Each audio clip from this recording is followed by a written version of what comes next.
ये तो देवराज इंद्र का वज्र है।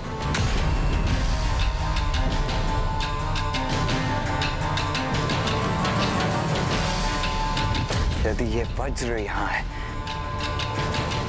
तो अवश्य देवताओं का कोई और संकेत भी होगा यहाँ।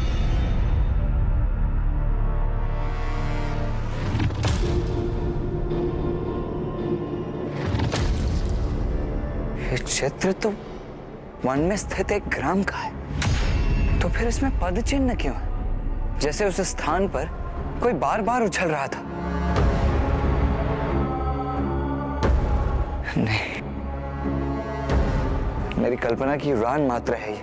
देवराज इंद्र, वायुदेव और कुबेर देव इस अत्यंत अल्प आकार के चित्र में कैसे स्थित हो सकते हैं?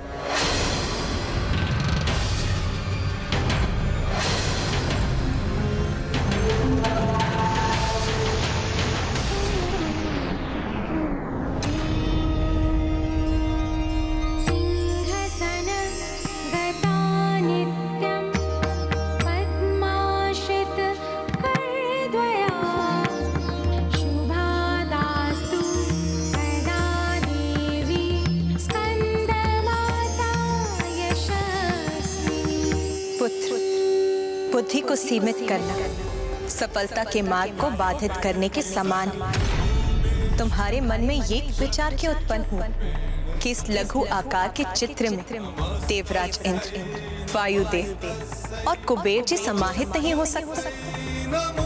किंतु माता, देवताओं का विशाल आकार इस चित्र में कैसे समा सकता है? पुत्र, इस संसार में ना कुछ छोटा है ना बड़ा, आकार ही सब कुछ नहीं होता। जब ऋषि अगस्त्य इतने विशाल सागर के जल का पान करने में सक्षम, नारायण के अवतार वामन जी ने संपूर्ण ब्रह्मांड को अपने 3 पग में नाप लिया, तो इंद्र आदि देवता इस चित्र में स्थित क्यों नहीं हो सकते? पुत्र, अपनी बुद्धि और कल्पना शक्ति को मुक्त कर तर्क बुद्धि उपयोगी होने के साथ कभी कभी कल्पना के प्रभाव में बाधा बनती, जबकि कल्पना शक्ति, रचनात्मकता, तार्किक बुद्धि की समझ सीमाओं को भेद देती है। पुत्र, धन्यवाद माता।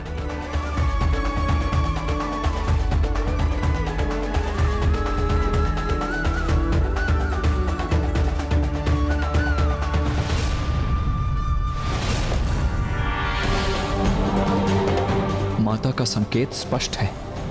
हो ना हो तीनों देवता इसी चित्र के भीतर है। मुझे भी इसके भीतर प्रवेश करना ही होगा।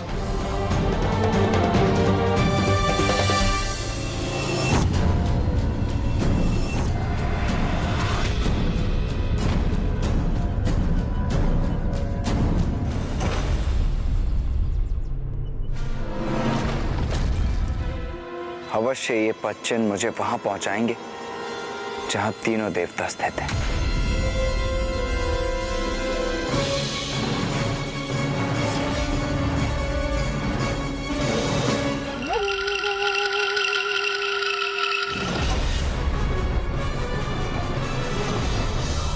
प्रतीत होता है कि ये देवता ऐसे नहीं मानेंगे।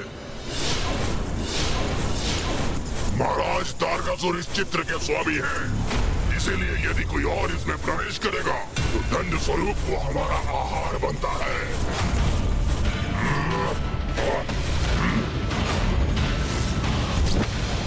मैं व्यर्थ में इन असुर सैनिकों का वध नहीं करना चाहता, क्योंकि ये तो मात्र सेवक हैं। इन्हें किसी युक्ति से यहां से कहीं और भेजना होगा मुझे। रुको रुको, तुम दोनों स्वयं अपने प्राणों को इतने बड़े संकट में क्यों डाल रहे? संकट? कैसा संकट? मुझे बंदी बनाने हेतु तुम इस चित्र में अपने स्थान से हट गए, जो कि इस वन से बाहर है, और तुम्हारा स्थान रिक्त हो गया। और यदि अब तुम मेरा पीछा करने में और अधिक समय व्यतीत करोगे तो कदाचित कोई और जीव जंतु उस स्थान पर स्थित हो गया तो तुम दोनों कहां जाओगे?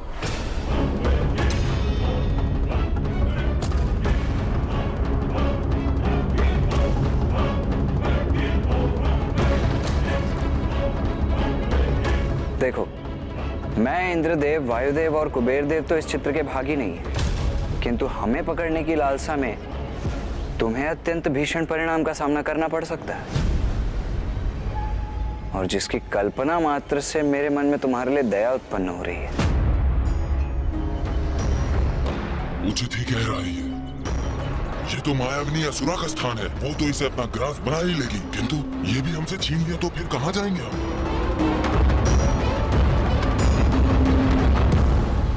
हम तो अभी लौटकर पुनः अपने स्थान पर स्थित हो जाएंगे, किंतु तुम्हारा यहाँ क्या परिणाम होगा वो किसे ज्ञात है?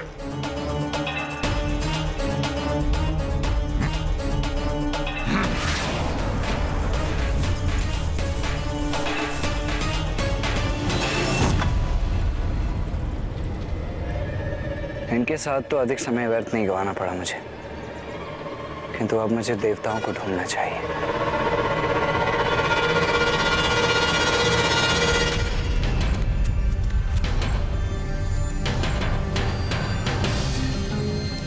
ये कैसे स्थान पर पहुंच गया हूं मैं?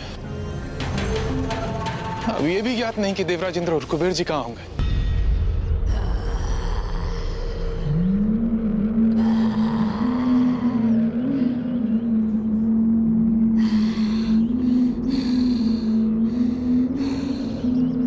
कुबेर देव,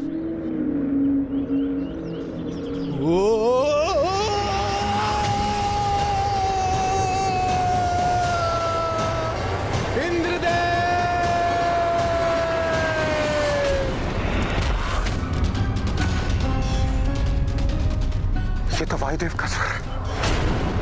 वो तो मुझे पुकार रहा है। प्रतीत होता है वो किसी संकट में है। मुझे उनकी सहायता करनी होगी। वायुदेव, मैं आ रहा हूं।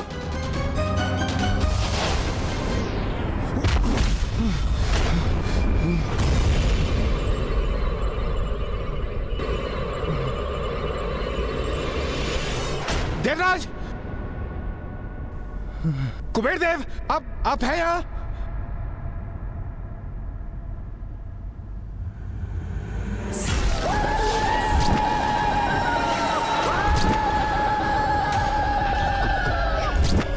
कौन है?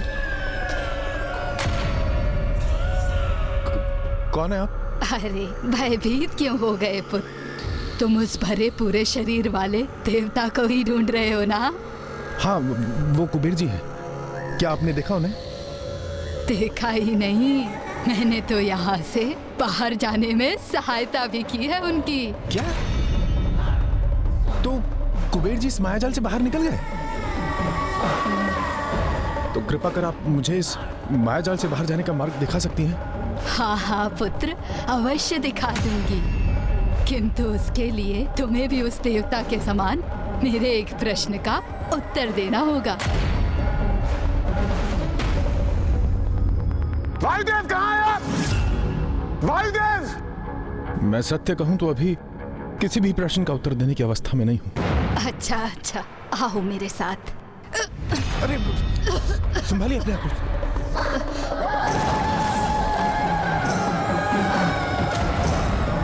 पुत्र, वृद्धावस्था है ना, मेरा दुर्भाग्य है। जल का पान करना चाहती हूँ। कूप भी है यहाँ, पर कूप से जल निकालने का सामर्थ्य शेष नहीं है इस वृद्ध शरीर। तो आप मुझे बताइए ना, मुझसे कहिए ना, आप, मैं आपके लिए जल निकाल कर ला दूंगा। आपका कूप कहाँ है? वहाँ।